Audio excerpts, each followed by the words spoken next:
sou Vitor Euflauzino e este é o canal Reproduzindo a História.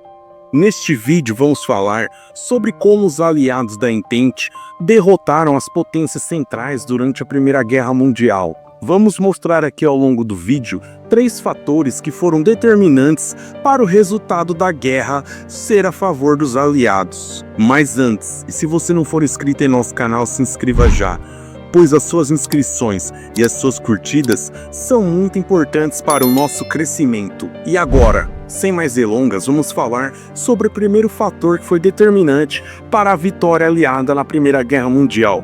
E este fator é a superioridade econômica e industrial das potências aliadas em relação às potências centrais. Os aliados, especialmente o Reino Unido, a França e os Estados Unidos, tinham uma capacidade industrial muito maior do que as potências centrais, Alemanha, Áustria-Hungria e Império Otomano. Isso permitiu uma produção superior de armas, munições e suprimentos. O Reino Unido, por exemplo, contava com um vasto império e tinha acesso a matérias-primas de diversas partes do mundo, como petróleo, borracha e aço. Além disso, sua indústria naval garantia um fluxo contínuo de suprimentos. Os alemães, por sua vez, tinham o Vale do Ruhr, região riquíssima em minérios, mas que nem de longe se comparava à capacidade britânica. A Alemanha e as demais potências centrais dependiam muito das exportações de matéria-prima, e isto, ao meu ver, foi determinante para o insucesso na guerra. Apesar da França ter sofrido uma ocupação alemã em parte de seu território, o país conseguiu manter a sua indústria de guerra viva, com fábricas produzindo artilharia e munição em grande escala. Os britânicos e franceses, assim, aumentaram muito a fabricação de artilharia e aviões, garantindo uma nova e boa vantagem tecnológica.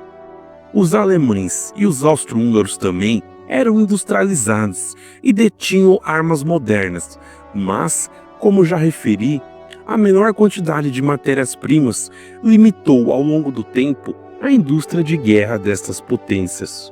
Outro fator de peso foi a entrada dos Estados Unidos em 1917 na guerra, e podemos dizer que foi assim um divisor de águas.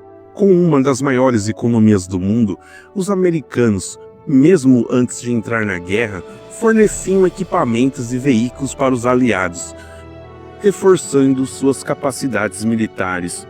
O investimento em infraestrutura de guerra permitiu a manutenção de uma força militar aliada numerosa e bem equipada até o final do conflito. Os países aliados, em suma, possuíam economias mais diversificadas e industrializadas em comparação com as potências centrais.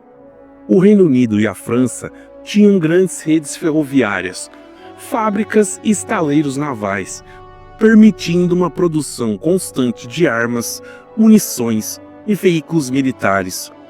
Enquanto a Alemanha e seus aliados enfrentavam dificuldades para manter os recursos existentes, os aliados ao longo da guerra ampliaram suas linhas de produção. Sendo assim, a superioridade econômica e industrial dos aliados permitiu que eles sustentassem uma guerra de longa duração, enquanto a Alemanha e seus aliados sofriam com a escassez. Na minha opinião, a capacidade econômica e industrial dos aliados foi o fator mais determinante para a vitória final na Primeira Guerra. Mas, obviamente, outros fatores também são importantes, como o bloqueio naval imposto pelo Reino Unido contra a Alemanha. A Marinha Real Britânica impôs um bloqueio severo à Alemanha, cortando seu acesso a alimentos e matérias-primas essenciais. Isto gerou fome e descontentamento dentro do país, enfraquecendo seu esforço de guerra. O principal objetivo do bloqueio era cortar o acesso das potências centrais, em especial a Alemanha, das matérias-primas essenciais e suprimentos militares ao controlar as rotas marítimas. Os britânicos visavam, assim, sufocar a economia da Alemanha e impedir que os alemães tivessem recursos para se sustentar. Sem acesso a matérias-primas e alimentos, a economia alemã sofreu colapsos constantes, levando à escassez de munição e ao descontentamento da população. A Marinha Real Britânica patrulhava o Mar do Norte, bloqueando portos alemães e abordando navios neutros que tentavam levar mercadorias para a Alemanha. Os britânicos também minaram as águas do Mar do Norte, tornando a travessia de navios alemães muito perigosas. As embarcações que eram consideradas suspeitas de transporte de suprimentos para a Alemanha eram interceptadas facilmente e forçadas a descarregar em portos britânicos. O bloqueio, assim, teve consequências graves para a população e a economia alemã, como, claro, a escassez de alimentos e a fome. A Alemanha dependia muito da importação de grãos e fertilizantes. Com o bloqueio naval, a produção agrícola caiu drasticamente. Entre 1916 e 1917, a chamada Fome do Nabo atingiu a população, pois os alemães foram forçados a substituir alimentos básicos por nabos. E estes nabos eram muito usados para alimentar os gados. Milhares de civis morreram de desnutrição e de doenças relacionadas à fome. Aliado a isso, o país ficou praticamente sem acesso a matérias-primas como ferro, cobre e borracha. A produção de armas e munições caíram significativamente. A falta de petróleo e carvão afetou o transporte e a geração de energia. A escassez prolongada levou a greves e protestos, minando assim o apoio popular à guerra. A fome e as dificuldades econômicas foram um dos fatores que levaram à Revolução Alemã de 1918, que forçou o Kaiser Wilhelm II a abdicar. O bloqueio naval britânico foi um dos fatores decisivos para a vitória dos aliados. Ele não apenas estrangulou a economia alemã, mas também contribuiu para o descontentamento interno, que levou ao colapso do Império Alemão em 1918. Sem recursos, comida e matérias-primas, a Alemanha não conseguiu sustentar o seu esforço de guerra, sendo forçada a assinar o armistício em novembro de 1918. Em 1917, a Rússia se retirava assim da Primeira Guerra Mundial. E para o desespero dos alemães que desejavam lutar em uma frente só, outra potência entraria no conflito. Sim, eram os Yankees. Que os Estados Unidos literalmente jogaram água no chope alemão. A entrada americana na guerra, podemos dizer, que foi uma pá de cal que sepultou definitivamente as chances da Alemanha vencer a guerra. A participação dos Estados Unidos, como eu disse anteriormente, foi um dos pontos de virada da guerra. Com um exército fresco, bem equipado e com uma economia poderosa, os norte-americanos fortaleceram as linhas dos aliados, desequilibrando a balança da guerra a seu favor. Os Estados Unidos enviaram mais de 2 milhões de soldados para lutar na Europa. E isto, claro, foi um grande impulso para os aliados, que ficaram bem desgastados após anos de guerra nas trincheiras. A poderosa indústria americana começou a produzir armas, tanques, aviões e munições em larga escala, garantindo o abastecimento das forças aliadas. O poder econômico dos Estados Unidos, podemos dizer assim, ajudou a manter os aliados financeiramente estáveis. Em 1918, as tropas americanas participaram de batalhas cruciais, como a ofensiva dos 100 dias, que forçaram os alemães a recuar de volta. O moral das tropas alemãs literalmente desmoronou ao perceber que não conseguiriam enfrentar os Estados Unidos e os outros aliados europeus ao mesmo tempo. A entrada dos Estados Unidos na Primeira Guerra Mundial, podemos dizer assim, desequilibrou o conflito a favor dos aliados, com o enorme poder industrial, militar e econômico americano, que foi este fundamental para a derrota alemã e a assinatura do armistício em 11 de novembro de 1918.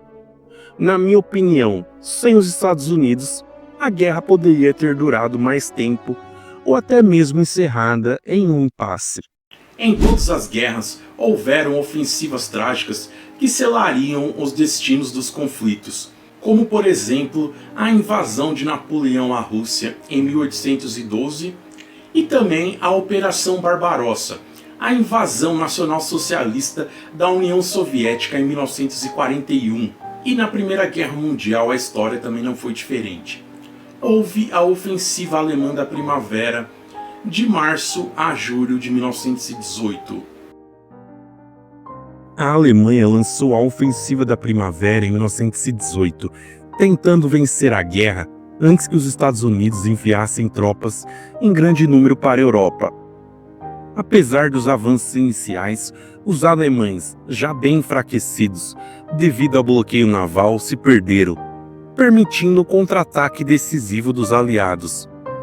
Antes, em 1917, a Alemanha conseguiu transferir tropas da frente oriental para a frente ocidental, após a Rússia sair da guerra com o Tratado de Brest-Litovsk.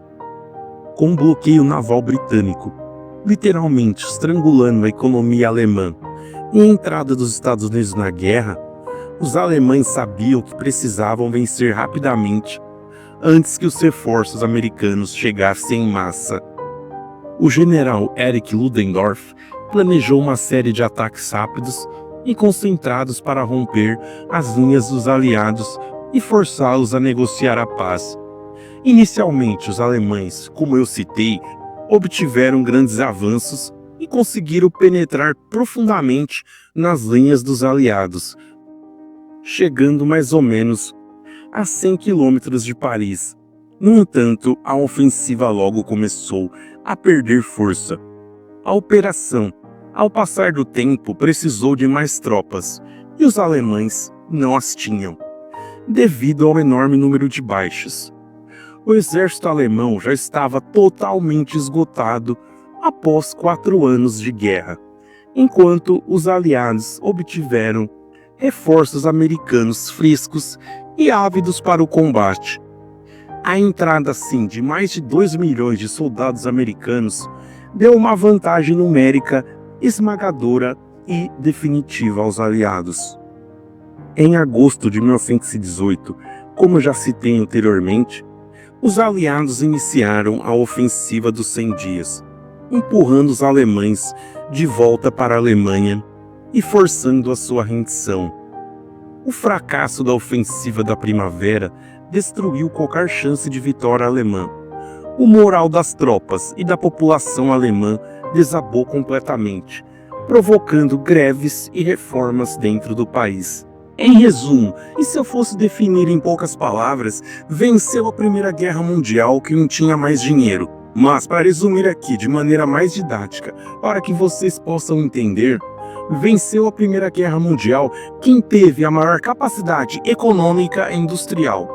A entrada dos Estados Unidos também foi determinante para o resultado final da guerra, como eu disse no vídeo, com soldados frescos e ávidos para poder combater. E claro, as decisões equivocadas das potências centrais. Concordam ou não concordam com a análise feita aqui no vídeo? Utilize aqui o espaço de comentários. A sua opinião é muito importante para o canal. E, se você chegou até aqui, se inscreva em nosso canal e acione o sino das notificações para não perder nada. Desde já, muito obrigado a todos vocês e até o próximo vídeo.